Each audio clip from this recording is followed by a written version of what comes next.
valientes alcemos nuestro canto con viva emoción, y del mundo a la paz ostentemos nuestro invicto glorioso pendón.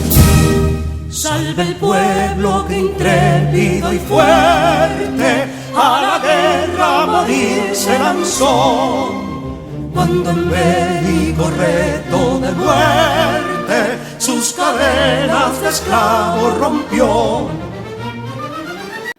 Amigos y amigas de Patria para Siempre y Patria para Todos.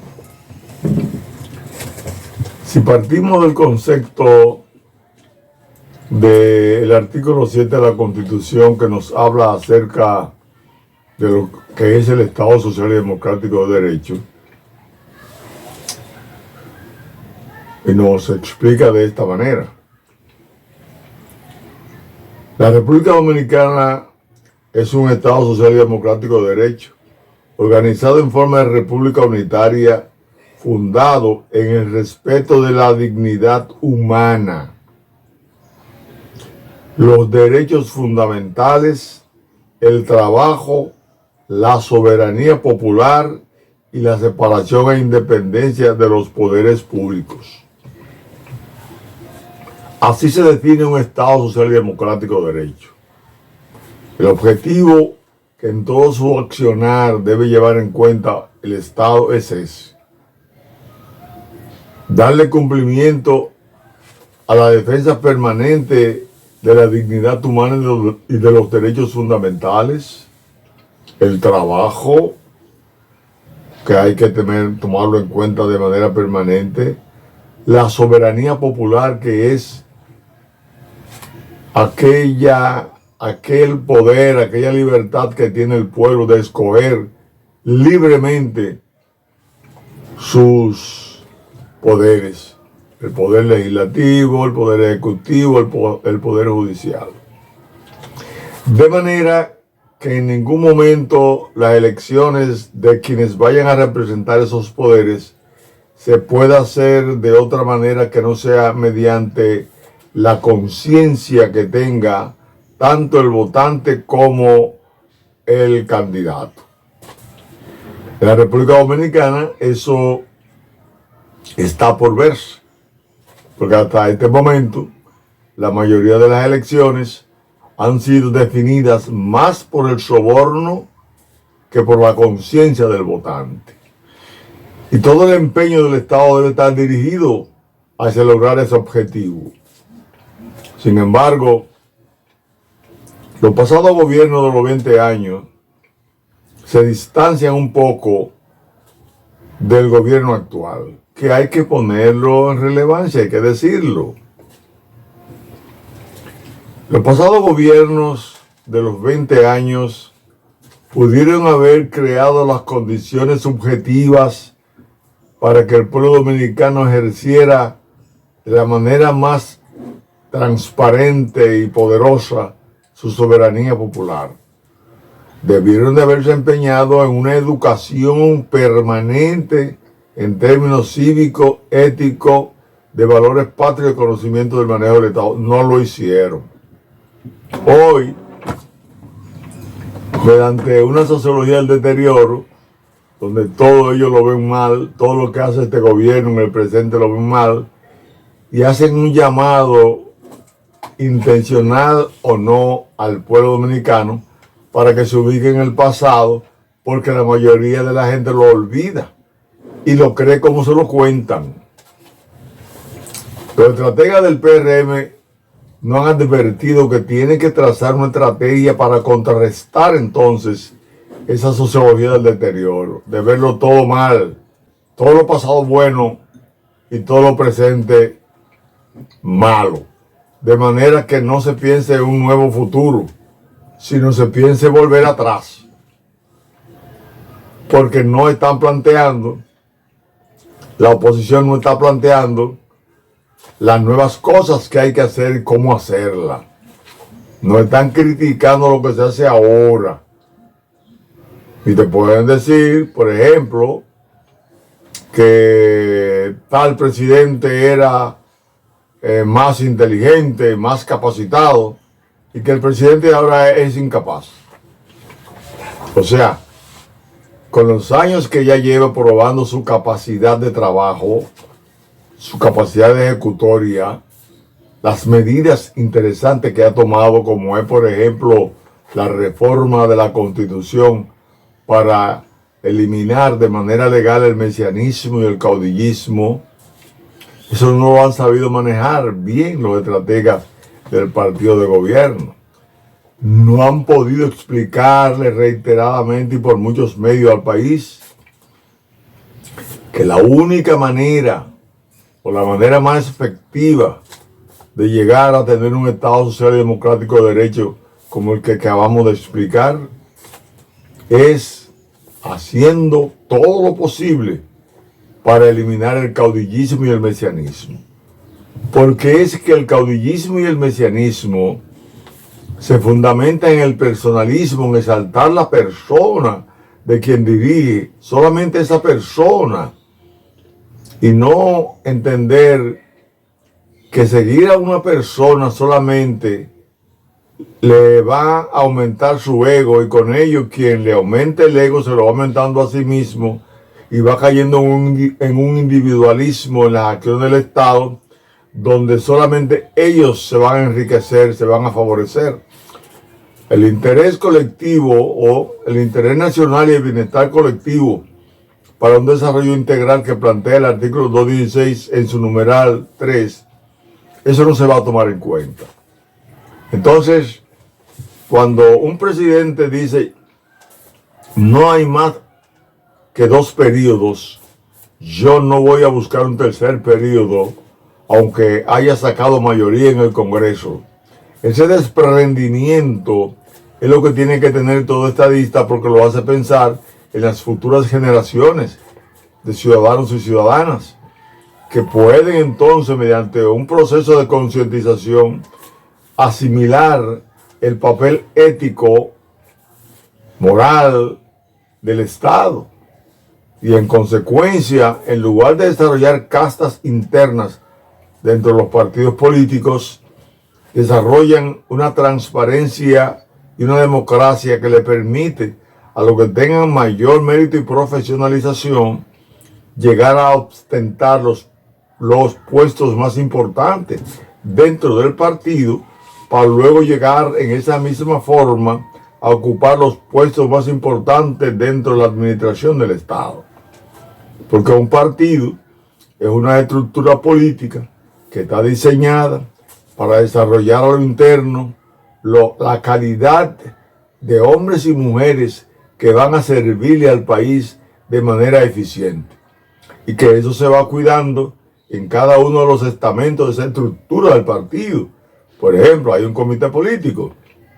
El comité político tiene que estar diseñado celosamente, o su equivalente, celosamente en base a las personas con mayor eficiencia y que mejor representen las necesidades que tiene el pueblo de tener la mejor representación. Es la cúspide de lo que representan al partido para luego representar al país. Es el comité político o su equivalente. Y hay un comité central que es el que va a valorar y a escoger ese comité político, y que tiene que tener la capacidad suficiente para saber cómo se debe dirigir un Estado en beneficio de una sociedad, no en beneficio de un grupo. Entonces ahí que el profesor Juan Bosch establece que una democracia no puede existir otro gobierno que no sea el gobierno de la ley. Todo el comité político y el comité central tienen que ser celosos del cumplimiento de la ley. Y por eso tienen que propiciar la forma de educar a todos los compañeros en materia de constitución y leyes que sean atinentes al manejo del Estado. Eso tienen que hacerlo. Sin embargo, no lo hacen. La mayoría de los dirigentes políticos de los partidos que determinan quién va a ganar o no, que son mayoritarios, están formados por gente de muchos recursos, y si no lo tienen, cuando llegan al poder se lo agencian. Van en busca de muchos recursos para poder manipular a las direcciones regionales, provinciales, medias, barriales, etc. Lo manejan a través de los recursos con los cuales le proveen a ellos una serie de acciones políticas que llevan a cabo, para que sirvan de intermediario entre las necesidades no cumplidas del pueblo de abajo y la necesidad de que el pueblo de arriba que dirige el partido se haga más rico cada vez. Y entonces los dirigentes políticos medios atenúan esa situación mediante demagogia y mediante la solución de algunos problemitas mínimos, pero en ningún momento en cuanto a eliminar los grandes problemas que tiene el país. Por ejemplo, los grandes problemas que hay en materia de salud. Ya vimos el caso Senasa, que se dio aquí y se daba antes de otra manera. El problema de trabajo, el problema de tránsito, el problema eléctrico, el problema del agua, el problema de los agricultores, de todos los trabajadores, de la educación. ¿Por qué estamos entre los últimos lugares? Grupos que se especialicen en eso y que vayan a corregir las debilidades que hay estructurales, sistemáticas, a través del tiempo, para poderla corregir. Se descuidan de eso. Entonces, este presidente, que sustituye a un gobierno de 20 años, que creó innumerables deficiencias y que ha hecho campaña para que no se mencione lo del pasado, tiene voceros para impedir que eso se haga, y voceros para hablar de la brillantez de ellos, y voceros para hablar de las debilidades del gobierno actual. Que ahí es que viene la sociología del deterioro a jugar su papel.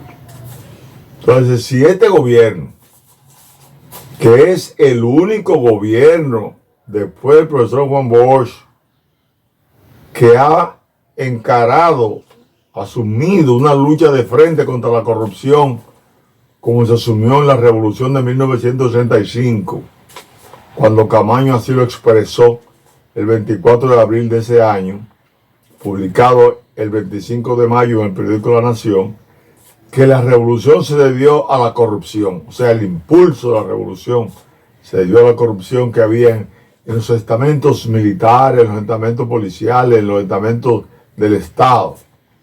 Y eso lo plantea, se lo plantea Camaño a Fernández Domínguez y ellos lo conversan.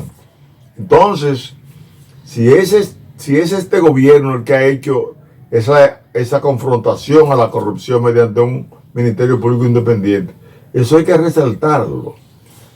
Que el gobierno tiene que tener personas que permanentemente hablen de eso y lo lleven al país, y que entonces, explicando cómo ha aumentado la capacidad de seguridad del Estado Dominicano, que antes representaba un 25, ahora está en un 8 y tanto. Si comienza a hablar de cómo han aumentado, por ejemplo, las remesas, el turismo, cómo se ha ido incrementando ese poder económico en el país que le ha permitido tener un presupuesto 60 veces más grande que en el 1996.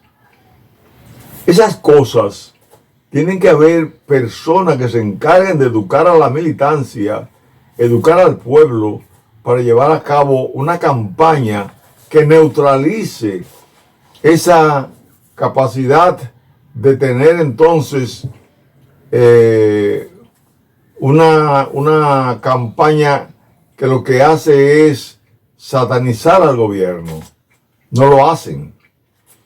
Si no tienen esas personas que llevan a cabo esa campaña en la proporción que demandan las circunstancias, y si no llevan a cabo todo un proyecto de educación cívica, ética, valores patrios y conocimiento del manejo del Estado, como hemos planteado, donde cada ciudadano y ciudadana pueda entender claramente cuál es su papel al votar, que tiene que elegir a las personas de mayor mérito y profesionalización, y que tiene que hacer una campaña permanente a favor de lo que está haciendo su gobierno, a favor de lo que está haciendo, y entonces decir, bueno, la corrupción de antes era apañada por el Estado. Según se ha visto, el principal personal del Ministerio Público está involucrado en acciones de corrupción muy fuertes cuando debería ser quien lo detuviera. En este gobierno no ocurre lo mismo. El Ministerio Público tiene libertad para actuar sin las directrices del Poder Ejecutivo. Porque aquí todos sabemos que antes, en el gobierno pasado y otros gobiernos, el Poder Ejecutivo dirigía a los jueces, teniendo los ministerios públicos también de su lado, y toda la justicia está bajo la dirección del Poder Ejecutivo y el Poder Legislativo aliado al Poder Ejecutivo. Entonces impedían que se diera la independencia de los poderes del Estado, como lo plantea el artículo 4, violación flagrante de la Constitución de la República. Entonces, le decimos al actual gobierno que dirige Luis Abinader que si solamente se queda tratando de mantener un ministerio público independiente y deja que la oposición siga su satanización para deteriorar ante el pueblo la imagen del gobierno, va a perder la próxima elección. La va a perder cuando despierte, no hay tiempo. Por eso le decimos, para bien del país, para bien de los partidos que hay en el país y de todos los dominicanos, que es obligatorio que este año 2026 sea declarado el año para impulsar la educación cívica, ética, de valores patrios y conocimiento del manejo del Estado. Es necesario que haya un compás de espera hasta el primer domingo de julio del año 2027. Que haya un compás de espera, que se dediquen a educar y a organizar al país y a formular un programa en cada partido que sea entonces la puerta por donde entren o salgan las ideas de cómo se va a gobernar la República Dominicana. ¿Para qué? Un programa que en el partido que tenga el gobierno todos sus candidatos se reúnan para elaborar el programa común, que el que salga siendo el candidato a la presidencia sea el que lo represente y que los demás lo respalden en la campaña política a través de todos los medios de comunicación. Y que el pueblo lo entienda y que el pueblo sepa a qué va cada partido. Y que una vez el pueblo conozca cómo va cada partido, ese 50% que no votó aproximadamente en la pasada campaña, va a votar una gran cantidad y va a haber un voto masivo en favor del desarrollo nacional, de la institucionalidad de este pueblo que tanto lo necesita, en un momento álgido de los asuntos internacionales, que tenemos que ganarle respeto ante las demás instituciones externas que hay de control de las relaciones entre los estados. Entonces tenemos que ganarnos el prestigio del mundo para nosotros poder tener una democracia fuerte, una democracia donde se haga lo que hay que hacer, que es que se cumpla con la ley y punto. El gobierno que abra los ojos, que a nuestro juicio está haciendo muchas cosas buenas, como hemos mencionado, reforma de la Constitución para que no haya mesianismo ni caudillismo, significa para que no haya corrupción e impunidad, y para que haya un ministerio público independiente sobre todas las cosas. A esos elementos le falta la educación, que se asuma con responsabilidad y determinación ya. Necesitamos un gobierno que favorezca el Estado Social y Democrático de Derecho. Repetimos, donde el país se acostumbre a entender que para que haya un bienestar para todos, aquí lo que hay que hacer es que se cumpla con la ley y punto. Que Dios nos bendiga y nos agarre confesados. Bendiciones.